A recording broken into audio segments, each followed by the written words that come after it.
All right, today we are diving deep into a pathogen that might guarantee most of us have seen, but probably haven't knowingly identified until pretty recently. It's a true master of disguise in the world of urology. Let's unmask Actinotignum Schaalii. You know the feeling. We have all been there. You get that urine sample, the gram stain is absolutely loaded with white cells, you see some bacteria, you set up your plates with confidence, and then the next day, nothing. It's that classic, super frustrating moment in the lab where you start to question everything: the sample, the stain, maybe even your own sanity. Well, what if I told you that the culprit isn't some kind of ghost in the machine?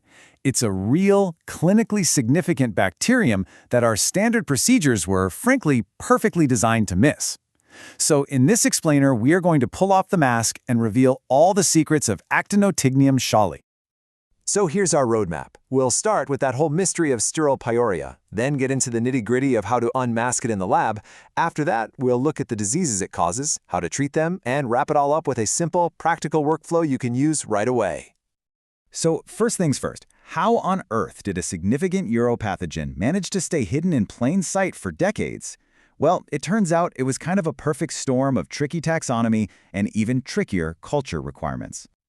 So back in 1997, it was first described as Actinobacillum Schaalii. But for almost 20 years after that, it was a total microbiological rarity. Why? Because phenotypic tests were just a nightmare. Then in 2015, it got a new name, reclassified into the genus Actinotignum. But its so-called emergence after 2016 wasn't a real emergence at all. It was the widespread adoption of MALDI-TOF that finally allowed us to see what had been there all along. Okay, so with that little bit of history in mind, let's get into the practical stuff. How do we actually catch this thing in the lab? Well, it all starts at the microscope. On the gram stain, what you're looking for are these small, coccoid, gram-positive rods. And they can be really tricky. They're often mistaken for corniforms and just dismissed as skin contamination, or sometimes even misidentified as Gardnerella vaginalis. So here's the most crucial point. If you see this morphology, especially with a ton of white cells, you absolutely cannot just dismiss it because your 24-hour plates are clean. That's the first clue.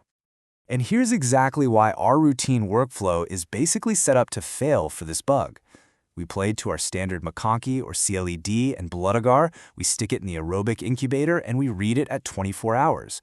The problem is, Actinotignum Schaalii doesn't grow on MAC or CLED, and at 24 hours in air, it's either totally invisible or just tiny pinpoint colonies on the blood agar.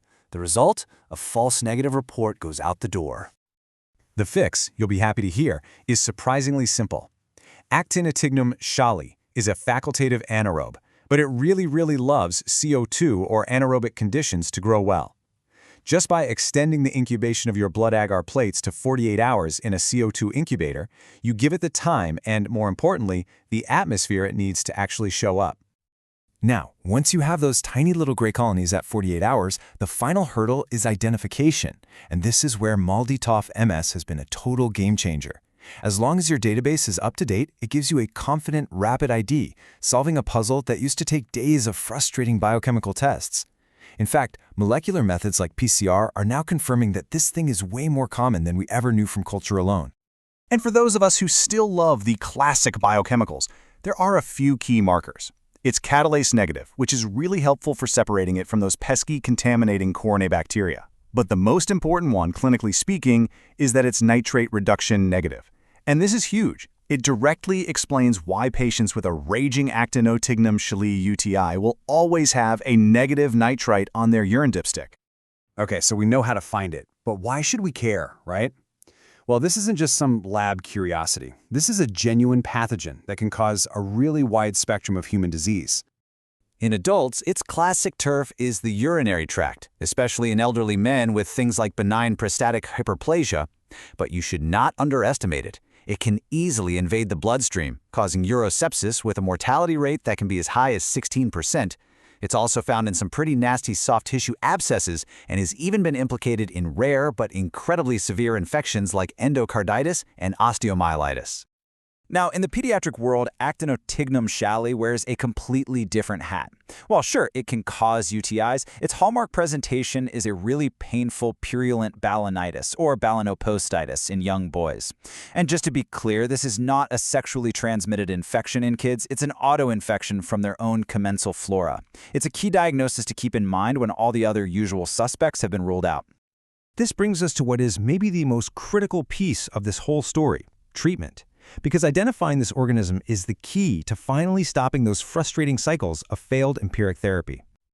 Okay, this is the single most important clinical takeaway. Actinotignum Schaalii is intrinsically, meaning naturally, resistant to two of the most common oral UTI antibiotics out there: fluoroquinolones like Ciprofloxacin and Trimethoprim-Sulfamethoxazole. This is precisely why empiric therapy fails so often. But the good news, it's uniformly susceptible to beta-lactams. Amoxicillin is really the drug of choice, and ceftriaxone is a fantastic option for your hospitalized patients. Ciprofloxacin and cotrimoxazole, on the other hand, you should just report them as resistant without even needing to test them. For actual susceptibility testing, EUCAST advises using PK/PD breakpoints, since species-specific ones don't exist yet, though a lot of labs will use Corynebacterium breakpoints as a practical stand-in. And the treatment duration here really matters. This is not a simple 3-day course and you're done. Because these are so often complicated infections in patients with underlying urological problems, guidelines like the Dutch SWAB recommend a much longer course. For a complicated UTI, you're looking at a full 14 days of a beta-lactam, like high-dose amoxicillin, to really eradicate the organism and prevent a relapse. Okay, let's put all of this together into a simple, actionable plan that you can actually use in the lab. It all boils down to this 5-step algorithm. First, get suspicious when you see that classic leukocyte-positive, nitrite-negative urinalysis. Second, trust your gram stain. Don't dismiss those small gram-positive rods. Third, and this is the key action item, incubate your blood agar plates in CO2 for a full 48 hours. Fourth, hit any colonies with MALDI-TOF for a fast, confident ID. And finally, number 5, when you report it, add a comment about its intrinsic resistance. That one simple step can guide the clinician to the right treatment every single time. Just a quick word on infection control. There's no need to panic or put anyone in extensive isolation. This is an endogenous infection, which just means it comes from the patient's own flora.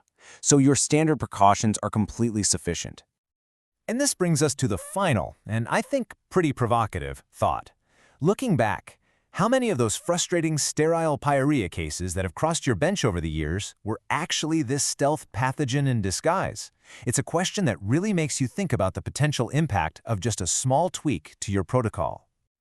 So, all of the information we've covered here was put together using a Gemini deep search. If you want to see some really excellent visual references of what this organism looks like on a plate or on a gram stain, check out MicroCanvas. And of course, you can see all the primary literature and sources we used in the full notebook document, which is linked below. If this helped you connect a few dots, please subscribe for more deep dives into the fascinating world of clinical microbiology. And we would love to hear from you. What tricky pathogen should we try to unmask next? Let us know your ideas in the comments below. Thanks for watching.